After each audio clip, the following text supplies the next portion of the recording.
الحمد لله رب العالمين والصلاة والسلام على سيد الأنبياء والمرسلين نبينا محمد وعلى آله وأصحابه أجمعين، أما بعد. أعوذ بالله السميع العليم من الشيطان الرجيم. بسم الله الرحمن الرحيم. ولا تصل على أحد منهم مات أبدا، اور آپ ان میں سے جو کوئی بھی فوت ہو جائے اس کی نماز جنازہ کبھی بھی ادا نہ کرنا. ولا تقم على قبره، اور نہ آپ اس کی قبر پر کبھی کھڑا ہونا. انہم کفروا باللہ ورسولہ، بے شک انہوں نے کفر کیا ہے اللہ رب العزت کے ساتھ اور اس کے رسول کے ساتھ. وماتوا وهم فاسقون، اور وہ فوت ہو گئے اس حال میں کہ وہ نافرمان تھے.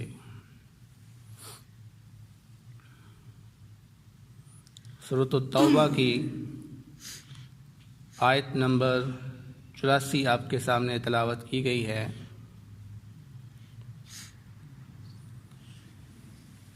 اس آیت مبارکہ میں اللہ رب العزت اپنے نبی صلی اللہ علیہ وسلم کو یہ حکم دے رہے ہیں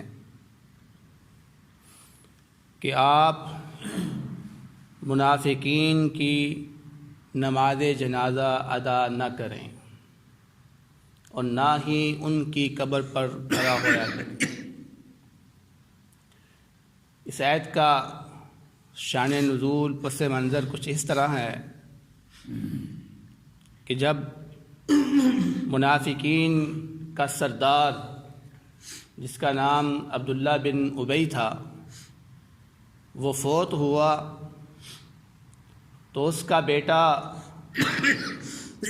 جو کہ مسلمان تھا اور اس کا نام بھی عبداللہ تھا، یعنی بیٹے کا نام باپ کے نام کی طرح ہے.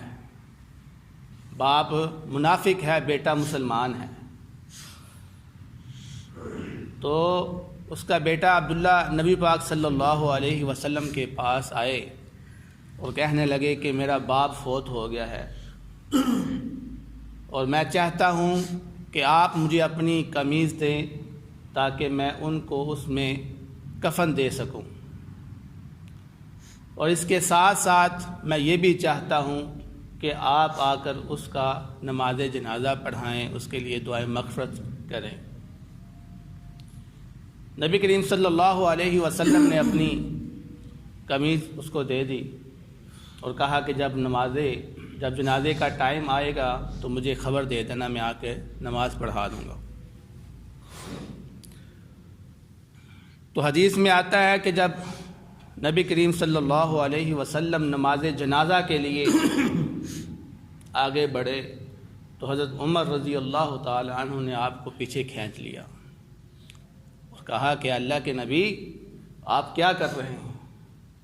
کیا اللہ رب العزت نے آپ کو منع نہیں کیا کہ ان لوگوں کے لیے دعائے مغفرت نہیں کرنی؟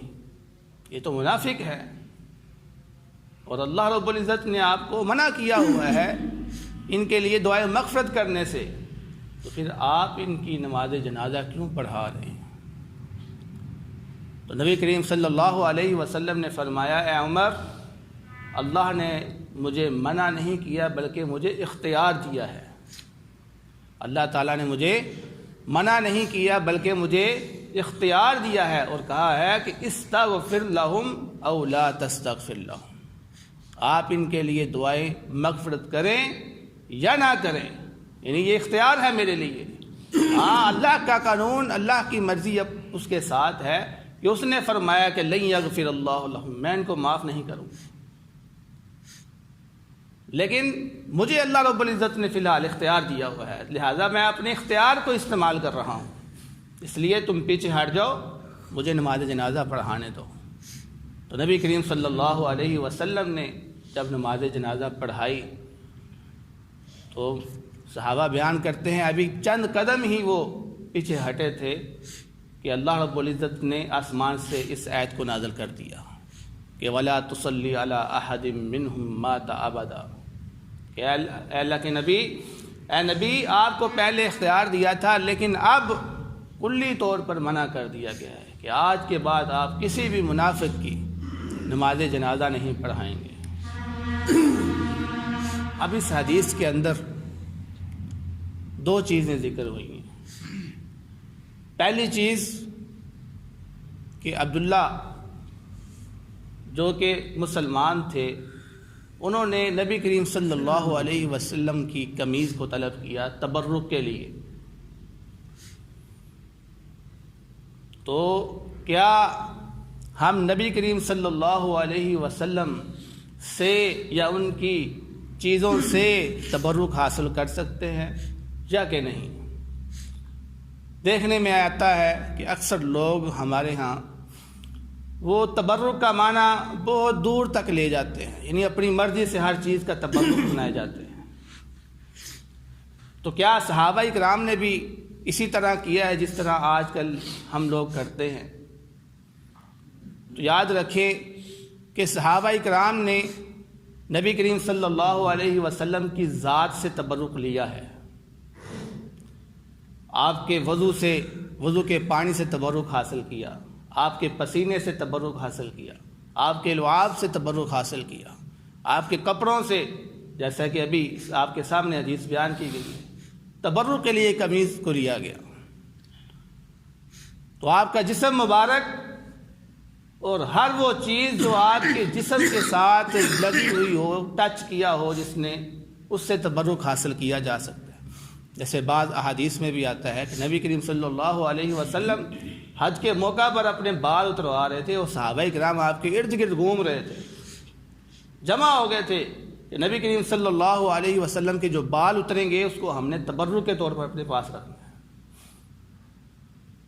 تو آپ صلی اللہ علیہ وسلم کے بال بھی تبرک ہے، برکت کے لیے اس کو رکھا جا سکتا ہے۔ معلوم یہ ہوا کہ ہر وہ چیز جو نبی صلی اللہ علیہ وسلم نے پہنی ہو وہ بھی ہمارے لیے تبرک ہے، اس میں بھی تبرک ہے، برکت ہے۔ تبرک کا مطلب کیا ہے؟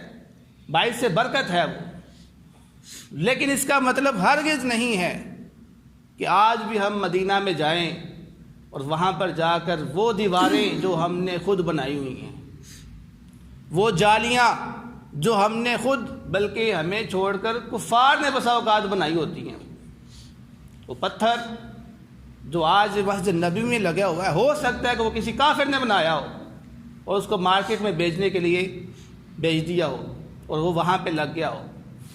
اس پتھر سے، اس لوہے کی جالی سے ہم کیا کرتے ہیں؟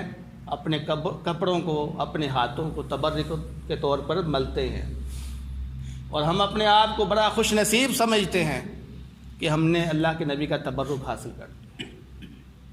ارے میرے بھائیو، ایسی بات نہیں ہے۔ یہ دیواریں وہ دیواریں نہیں ہیں جس کو نبی نے اپنے جسم کے ساتھ لگایا ہوگا، یہ تو ہماری بنائی ہوئی دیواریں ہیں۔ اور یہ مٹی وہ مٹی نہیں ہے جہاں پر اللہ کے نبی صلی اللہ علیہ وسلم چلا کرتے تھے۔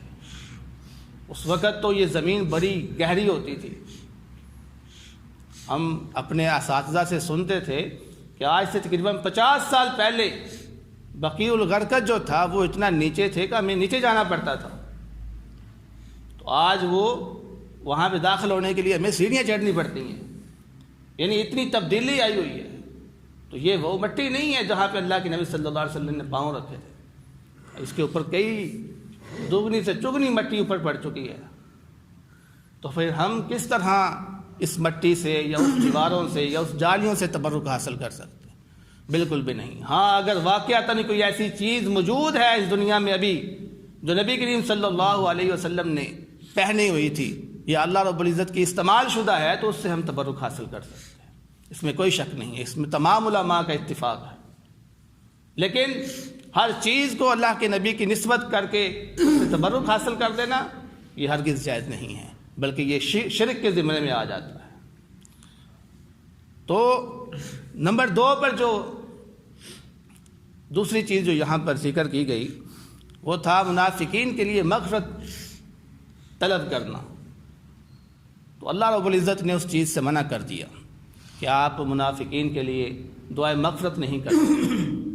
اور اس سے آگے والے جملے میں فرمایا وَلَا تَقُمْ عَلَىٰ قَبْرِهِ، آپ ان کی قبر پر جا کر بھی دعا نہیں مانگ سکتے۔ پہلے جملے میں تو نماز جنازہ ادا کرنے سے منع فرمایا، اور بسا اوقات لوگ قبر پہ چلے جاتے ہیں، وہاں پر جا کے دعا مانگتے ہیں، تو اللہ رب العزت نے قبر پر جا کر دعا مانگنے سے بھی منع فرما دیا۔ بلکہ ایک حدیث میں آتا ہے صحیح بخاری کے اندر کہ نبی کریم صلی اللہ علیہ وسلم عبداللہ بن ابی کو دفنانے کے لیے لیٹ ہو گئے اور اس کو دفنا دیا گیا۔ تو اللہ کے نبی صلی اللہ علیہ وسلم جب قبرستان پہنچے تو وہ اس کو دفنا چکے ہوئے تھے، تو نبی کریم صلی اللہ علیہ وسلم نے اس قبر کو دوبارہ کھدوایا اور اس کی لاش کو باہر نکالا، اور پھر اپنی قمیض اسے پہنائی، اپنا لعاب اس کو لگایا تبرک کے طور پر، تو پھر اس کو دوبارہ دفن کر دیا۔ تو اللہ رب العزت نے کیا فرمایا کہ اب ایسا نہیں ہوگا، اور آگے اس کی وجہ بیان کر دی۔ کیا وجہ ہے؟ انہم کفروا باللہ ورسولہ، کیونکہ یہ لوگ اللہ اس کے رسول کے ساتھ کفر کرتے ہیں، وماتوا وہم فاسقون، اور یہ فوت ہو گئے اس حال میں کہ یہ نافرمان تھے، یعنی توبہ کر کے فوت نہیں ہوئے بلکہ نافرمانی کی حالت میں ہی فوت ہوئے۔ تو اس سے معلوم کیا ہوا؟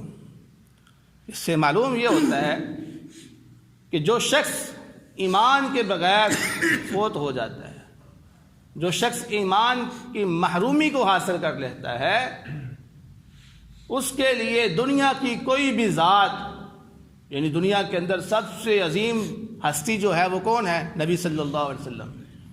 نبی صلی اللہ علیہ وسلم کی مغفرت اور نبی صلی اللہ علیہ وسلم کی شفاعت بھی فائدہ مند نہیں ہو سکتی۔ اب یہاں پر دیکھیں اللہ کے نبی مغفرت فرما رہے ہیں، اور اللہ رب العزت کیا فرما رہے ہیں؟ لن یغفر اللہ لہ، ہرگز اسے معاف نہیں کروں گا۔ کیوں؟ کیونکہ اس کے دل میں ایمان نہیں ہے، اس کے دل کے اندر کفر ہے، نفاق ہے۔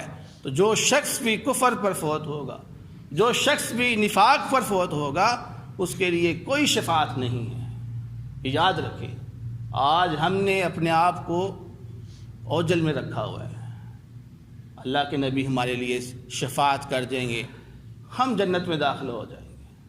اکثر لوگ اسی پر بھروسہ کر کے بیٹھے ہوئے ہیں۔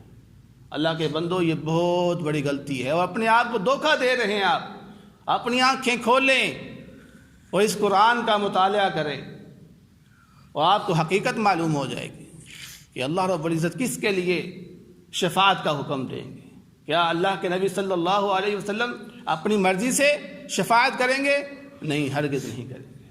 اللہ رب العزت تو بار بار اس قرآن کے اندر فرما رہا ہے کہ وَاتَّقُوا يَوْمًا لَا تَجْزِي نَفْسٌ عَن نَفْسٍ، کہ اس دن سے ڈر جاؤ جس دن کوئی جان کسی جان کو فائدہ نہیں دے گی، اس دن کوئی شفاعت کام نہیں آئے گی، نہ کوئی دوستی کام آئے گی۔ اسی طرح ایک دوسری مقام میں فرمایا یا ایھا الذین آمنوا انفقوا قبل ان لا یأتی یوم لا بیع فیہ ولا خلۃ ولا شفاعۃ، اس سے پہلے کہ وہ دن آ جائے جس میں کوئی سفارش نہیں کر سکتا، کوئی دوستی نہیں چلے گی، کوئی کسی کے کام نہیں آئے گا۔ تو اللہ رب العزت تو ڈرا رہا ہے، اور ہم کیا؟ ہم تو اسی پر تکیہ لگا کے بیٹھ گئے ہیں۔ اور اگر یہی حقیقت ہوتی کہ اللہ کے نبی صلی اللہ علیہ وسلم ہم میں سے ہر ایک کو بچا لیتے، شفاعت سے ہماری بخشش ہو جاتی، تو پھر آج نمازیں پڑھنے کا کیا فائدہ ہو؟ یہ دین کے کام کیوں آج چل رہے ہیں؟ یہ زکوٰۃ کیوں ادا کرتے ہیں؟ حج کرنے کیوں جاتے ہیں؟ بس ٹھیک ہے، اللہ کے نبی نے سفارش کر دینی ہے، ہمیں معاف کر دینا ہے، تو عبادت کرنے کا فائدہ کیا ہوا؟ پھر تو عبادت کا مقصد ہی ختم ہو گیا، اس دنیا کے بسنے کا مقصد ختم ہو گیا۔